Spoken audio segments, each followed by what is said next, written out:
Hey, so how can inviting your kids into the kitchen today lay the foundation for a lifetime of confidence, connection, and healthy habits, including reducing financial stress, even? Now, today's guest, Katie Kimball, is here to share her journey of teaching her kids to cook, a choice sparked by personal family experience. Now, Katie explains why empowering your kids with cooking skills from a young age helps not only to curb picky eating, but also to give them the lifelong foundation for healthy habits. And Katie's insights are sure to inspire you to invite your kids into the kitchen and transform your family meals into meaningful, but also budget friendly traditions. Stay tuned. Hey guys, I am Brett Nelson, founder of Debt Free Dad. Welcome to today's show. I have personally paid off $45,000 in debt, have been debt free now for more than 11 years outside of my mortgage. I've also helped thousands of other people save and pay off tens of millions of dollars with the work that we do here at Debt Free Dad. Now, after listening to this episode, if you want to take this a step further and you like to get better results with your finances in as little as 30 to 60 days, guys, I'll be sharing some details about how you can get started on that later on in today's show. So, hey, Katie, welcome to the Debt Free Dad podcast. So glad that you could join us today.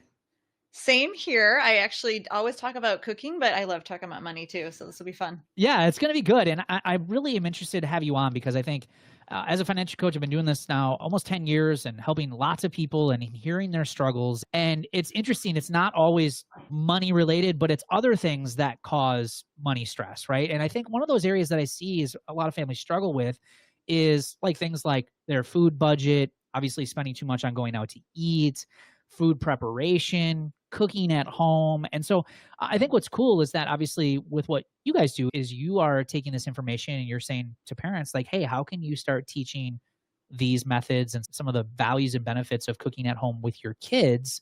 But I think some of the stuff you're going to share today is also going to help us as parents too. Well, there's such an immediate benefit to sharing the mental and physical load of cooking, right? So yes, we want our kids to live lives as healthy, independent adults. Like there's that future casting goal. But also, if you can have 10 minutes of your dinner prep time done by a child, you've got 10 minutes freed up to spend time with your children. You know, it can be that simple. So there are definitely immediate family benefits to time and money as well. Yeah, I love that. So were you always good at this or how did you like get into this whole idea of helping people with this? I'm a teacher by heart. I mean, I was trained as a teacher, but it's because the way my brain works is just teaching other people. So I used to teach third grade, left that to start my family. And I was sort of thrown down the gauntlet personally as like trying to raise a baby and thinking everything he eats is so important, ounce for ounce, right? Like every bite and the ratio to the number of pounds that he is, like, this is really important. It was very stressful to me. And so I was figuring out a lot. I was figuring out how to cook from scratch and making all the mistakes. But as I'm spending time in the kitchen in silence, because I would just, there wasn't a lot of media 20 years ago. Yeah, right. Boring times makes for good thinking. And I kept thinking, how could I help other moms like me shortcut this process? How could I help prevent them from making all these mistakes just in the healthy cooking? And then it was when that first baby was about 10 years old that I sort of was hit in the face. He was doing a how-to speech at the end of fourth grade, and I had to come because I had to bring the chef's knife for the guacamole. They don't let you put chef's knives in 10-year-olds' backpacks. It's just a thing. It's just a school thing. And so I got to be there watching him, and I was so proud of him. Like he's using a knife and he's thwacking the pit out of the avocado. But I also had sort of a come to Jesus moment, and I thought, oh, this is the only recipe he knows how to make. And I'm over the halfway point of the 18 launch time, And I'm like, I got to get cracking. Like I've been helping parents learn how to cook. That was my first blog, was kitchen stewardship. And so I've been helping parents learn how to cook for about 6 years. And I thought I don't want to run out of time with my own kids, because if I only teach them how to eat healthy, but they don't have the skills to unlock the produce section, they're going to be in the ramen noodles and frozen pizza section anyway. Like I've got to pass these skills on to them. So that was where I got started. So no, I did not always do it perfectly, but I always have this heart to help people and to be a good steward of everything I've got, whether that's time, money, nutrition, the environment, all of it. Yeah. I definitely want to get into the big conversation of how can you start, number one, doing this for yourself, but also how do you start passing this down to your kids? Because there's amazing benefits, and it's not just the cooking part that we can get into it. I'm sure you can share a lot about that. Now, you mentioned the word, when you got started, there was a lot of mistakes that you were making. You mentioned you used to teach adults and Now you're helping them teach their kids. Like, what do you find that people make the most mistakes with when it comes to cooking in general? And maybe from a financial standpoint, how does that play a role? I think mistakes with cooking is just like trying a recipe that's not going to work for your family. Or like me, like when I say mistakes, Brad, I'm not talking like philosophical problems. I'm talking that I would open the can of biscuits, put them on the cookie sheet, and burn them. Like Okay. I was not good. we would we would talk all the time about burnt biscuit bottoms because we'd like eat the top of the biscuit because we were so Yes. cheap, and we would throw the bottoms off of our apartment deck to the ducks. Yeah. So yeah, like the mistakes are not pretty. Um, Yeah. but I think when it comes to eating, people make a lot bigger philosophical mistakes, right? They choose convenience over budget. They choose speed over nutrition, and that's a much more tangly web. Yeah, yeah. So, can you share a little bit about some of the benefits? Because again, I feel like we can get into a lot of things with this. Because I've heard all the excuses, like, Brad, I could save more money on groceries if I could coupon more. I would meal prep more if I had more time in the kitchen to be able to do some of that stuff. But can you share what are the benefits of doing this at home, and especially with getting your kids involved? Because sometimes I think it kind of goes over their head, like, on the surface level, yes, I'm eating at home, I'm saving money, Mhm. but there are other underlying benefits. There's statistics about what it means to eat around the table as a family and what that can mean for the whole family. There's a lot of involved in this. Can you share a little bit about that? It was a delightful surprise for me because I entered in it very practically. Like, oh my gosh, my kids will need to know how to cook when they're old, and also I have 4 kids and I just need a little help, Yeah. right? So there's those practical benefits, but the more I started, working with my kids in the kitchen and then working with thousands of families around the world too, we see that families just connect. Like when you are working shoulder to shoulder on dinner, first of all, that's where the great conversations happen because you're not making eye contact and freaking out your kid. You actually get to hear their heart and their day and their lives. And then we see confidence for kids to know, like, I get on this soapbox a little bit, Brad, so stop me if I get too crazy, but we live in this participation medal society that really makes me mad, right? You get a Yeah. low award for everything, which means the awards mean nothing Right. and praise is diluted. And so for a child to learn an authentic skill that adults do, not just any authentic skill, but the skill we need to stay alive, right? They can nourish another human's body, and to see the way they feel about that is incredible, and I sensed it for years, and I actually said it for years, that the confidence built in the kitchen, like, it spills out into other areas of life. They're more confident in academics and social situations, etcetera. And I interviewed a sociologist, not too long ago, and she confirmed that. She said, "Yeah, absolutely. Like, we have one sort of personal success self-esteem bucket, and if you build self-esteem anywhere, it applies everywhere." So that is so powerful. Our kids need it. Yeah. Our kids Yeah. need that confidence. We know statistically that, one third of teens are depressed or anxious clinically, and Yeah. that number has been going up and up and up and up. The second leading cause of death for 10 to 24-year-olds is suicide. Like, Wow. what? Wow. It's not cutting your fingers in the kitchen. And so for people who are like, that's scary, there's knives, there's fire. No, no, no, no. Like the world is a lot scarier place. So we've got to give our kids these protective factors like self-esteem. And you mentioned the family dinner. It's one of my favorite topics. When you're cooking together, of course you're eating together. And family dinners are protective against really dangerous, risky behaviors like drug and alcohol abuse, like depression and suicidal tendencies. And in fact, eating family dinner is a higher predictor of academic success than time spent in school and time spent on homework. That is insane. It's so good.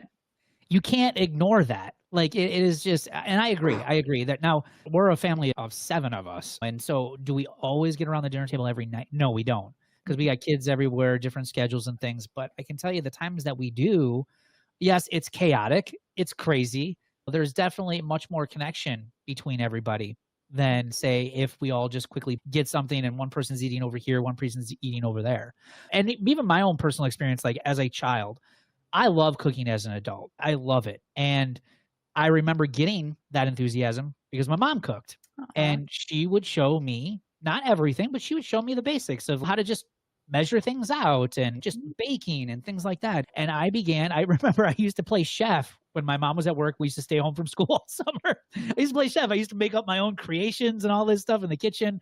And then she'd come home and yell at me and say, "Where's all my stuff?"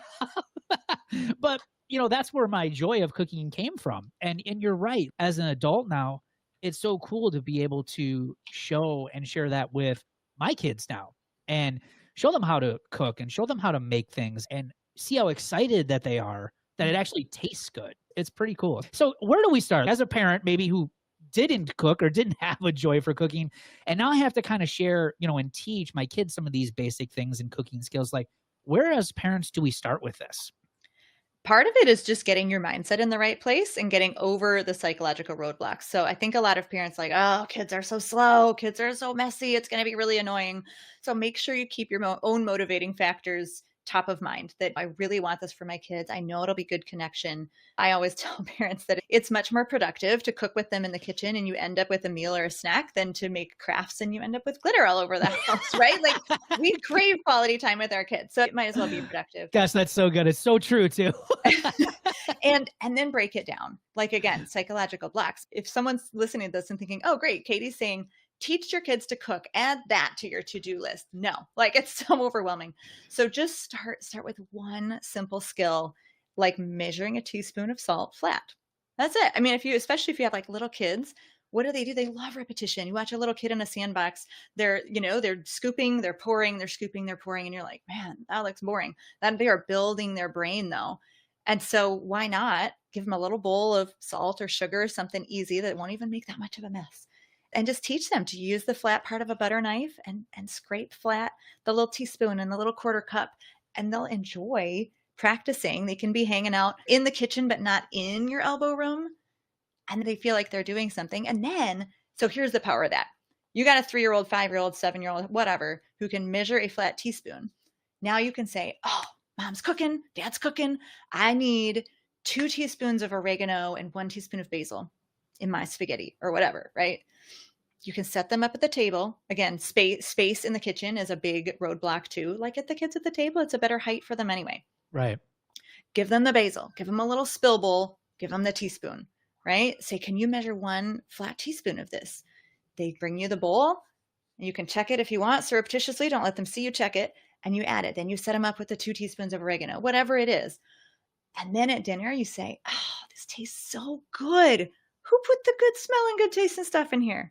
Yeah. Right. And that's Love that. positive self-esteem building for these little ones. So that's, you asked first. So I thought little kids, don't do that with your 12-year-old. Yeah, right. They'll be on to you in a second. It's not going to go well. Right. For the bigger kids, knives and fire. Yeah. It's fun. It's motivating. Teach them how to use the stove safely. And if they're afraid of it, do everything with it off. Yeah. It's cold, Yeah. Talk about it. Can you talk a little bit about, like you mentioned, and you read a little bit about, you have a lot of stuff for picky eaters too. So I'm interested. That's one of the hardest parts that we have as a family, is finding like one thing to make that everybody likes. You'll have like 5 of us that are like, and then 2 of them like, nah, I don't really want that. So what do you do in your family to come up with one idea? How do you get your kids involved in some of those decisions? Because, every time we ask our kids, what do you want? I don't know. And then we give them all these suggestions. We don't want that. Right? That's what we hear. So super important for parents to stay in your lane, that if we ask kids what they want to eat, we're giving them way too much responsibility. It's actually stressful for them. Like, we think you think you're doing a nice thing there. But the analogy is that it's kind of like if you were on a plane to go somewhere and the pilot came back and said, hey, anybody want to fly this thing today? You'd be like, That's I good. think that's your job, dude. Like, Yeah, right. So when you say to your kids, what do you want to eat? They're like, their heart is going, I think that's your job. Like, I'm pretty sure I'm the kid in this situation. So don't flip it. Don't ask them what they want to eat. Okay. Just serve it. I mean, it's a fun motivating factor to help kids want to learn to cook, to say, when you cook, you do get to choose the meal.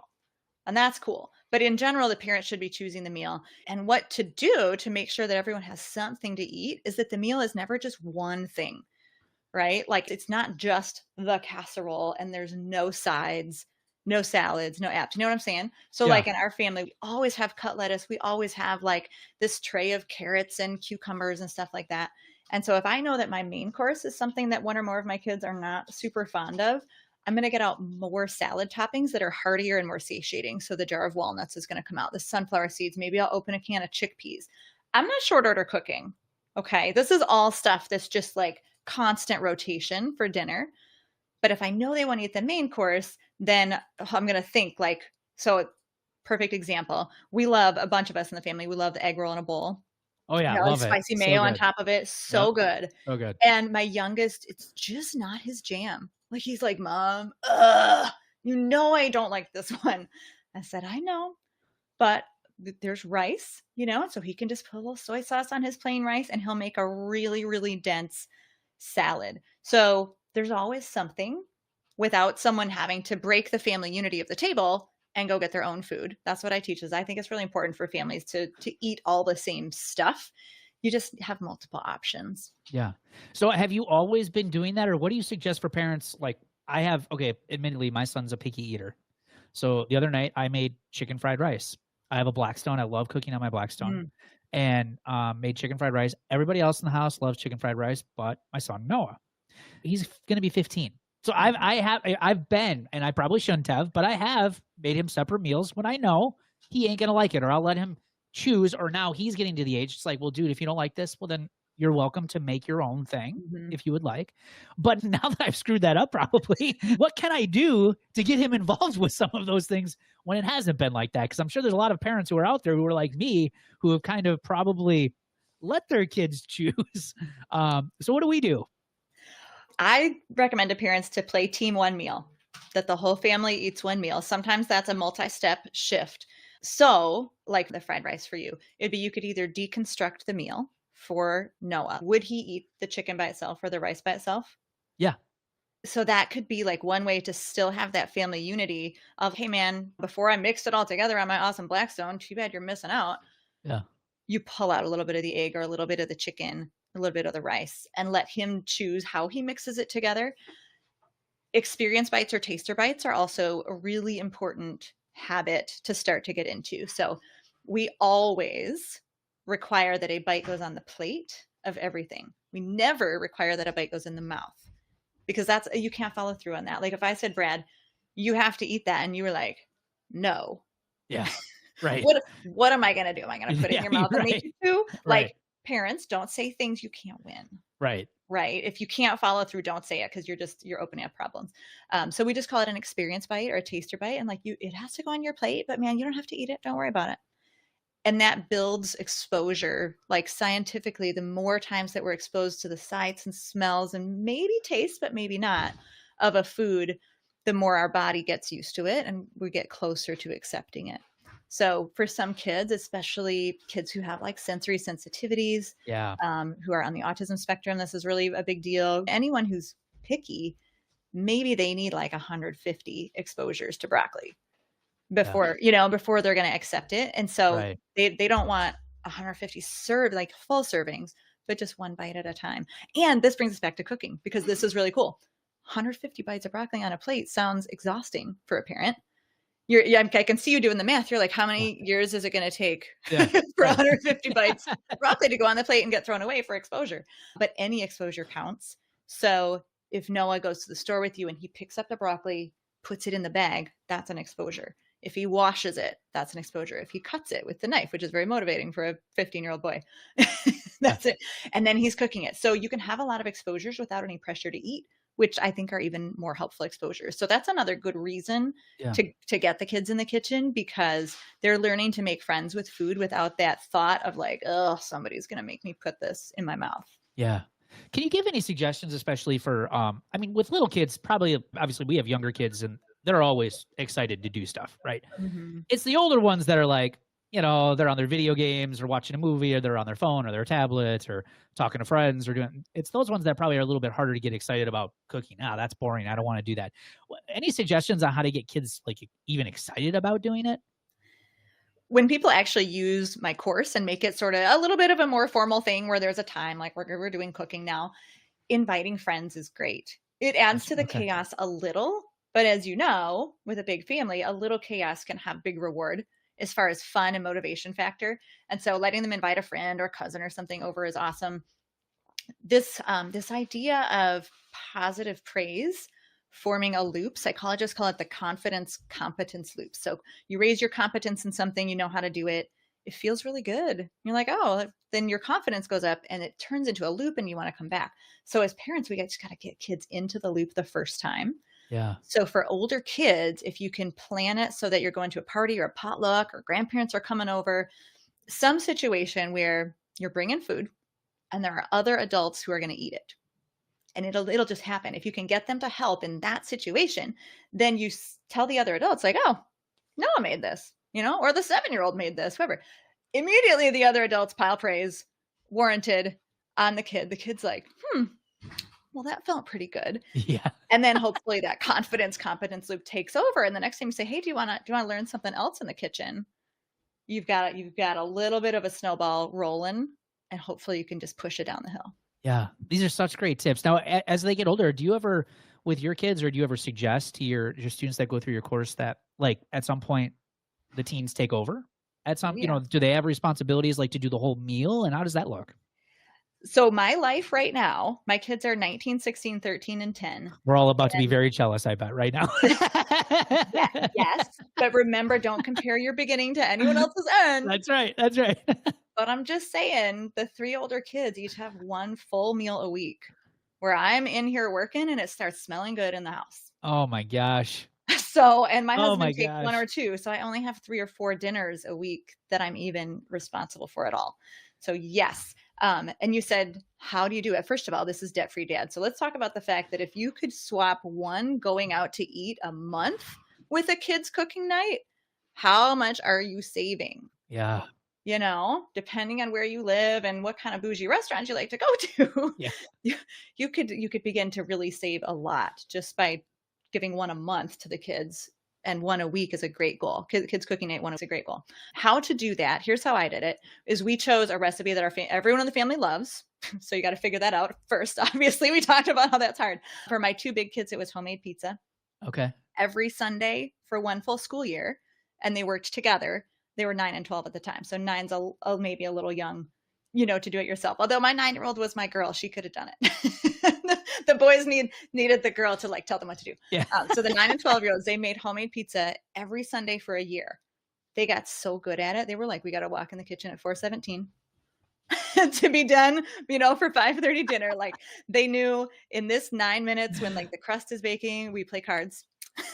I love it. They had a playlist. It was so cute and awesome and delicious. And actually, speaking of time freedom, that freed me up to volunteer at church. That's how it all happened. Because I Right. said, I really want to help with high school youth group. My husband said, "That's at dinner time? No, Yeah. because you are going to hand us a half finished dinner and stress out and freak out, and you're going to leave, and I'm going to be like, great."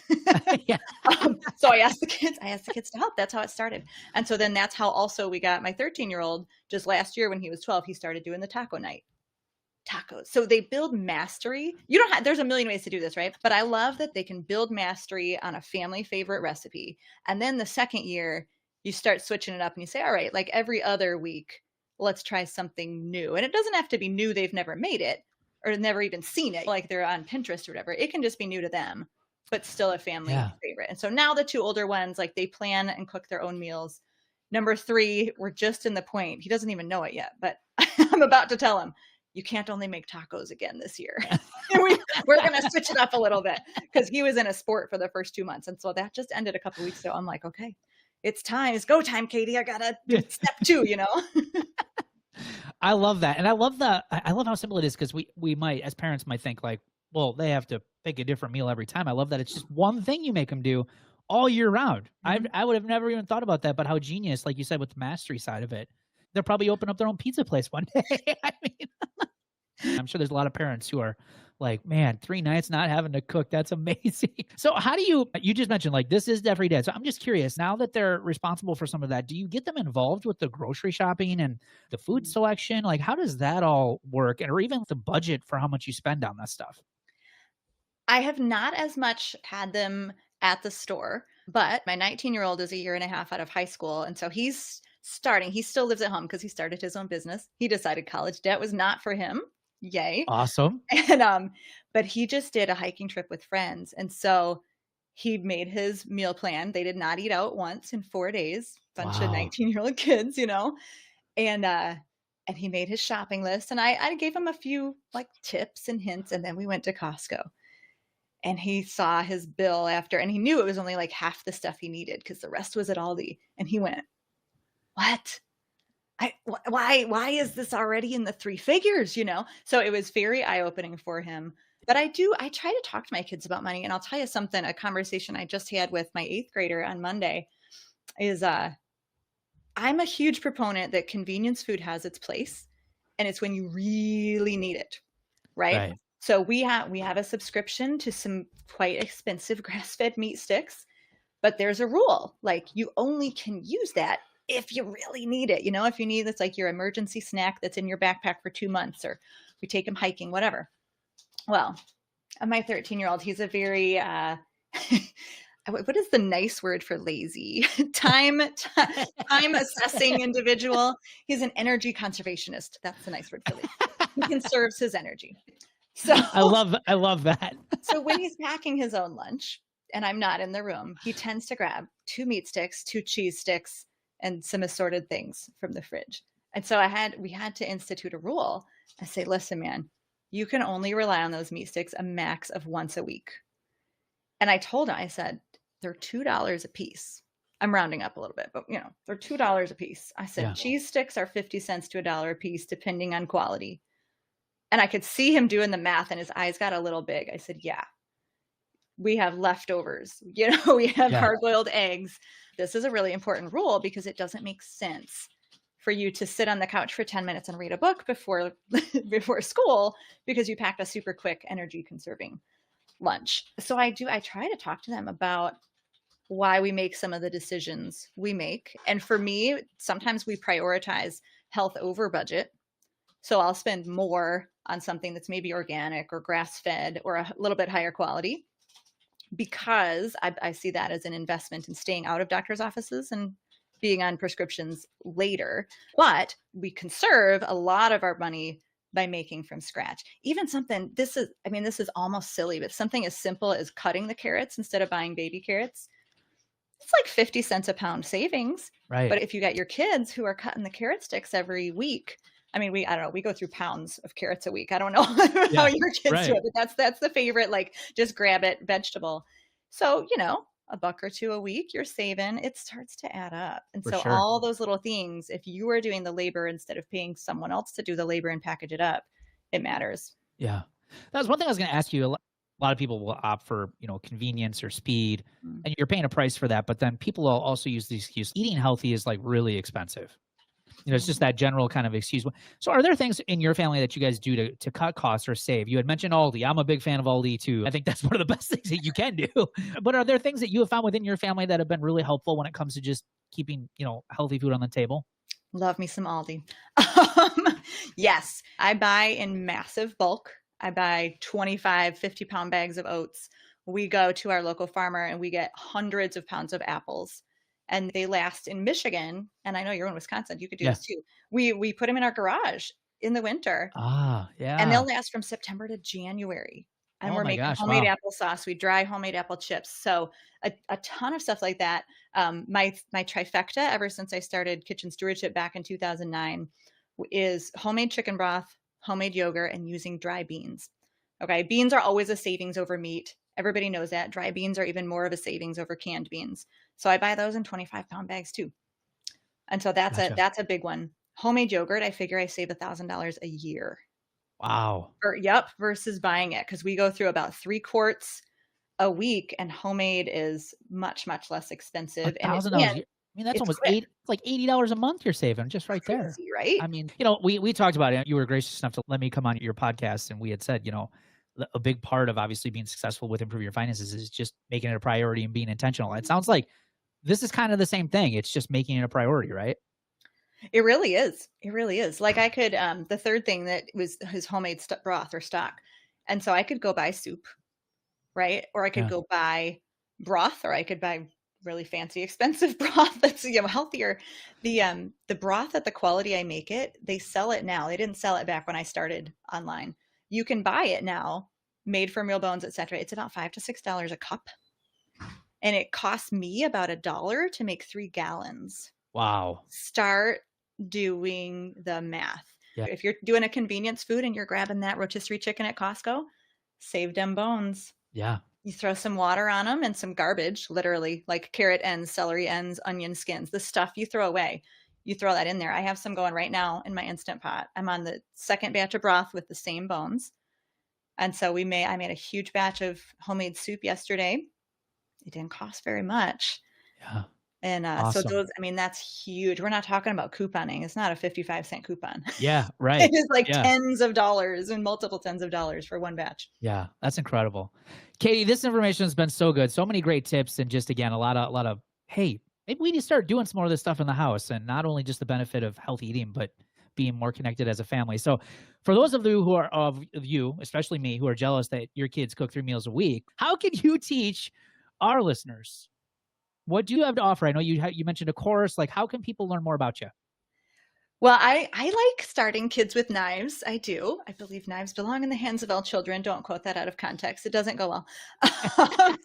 But your listeners can go to kidscookrealfood.com/free knife and get access to my 10-minute knife skills and safety class. It's for ages 2 to teen because I think teaching the same way to hold the knife and the food with a butter knife and a banana for a 2-year-old, very similar to the chef's knife and the onion for the 12-year-old. So I love we it. teach those real basics with some fun language that families can share, and it's a great place to start. Or just start with that teaspoon of salt. Like whatever you will do this week, that's where you start.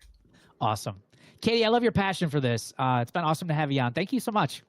You're so welcome. It was fun.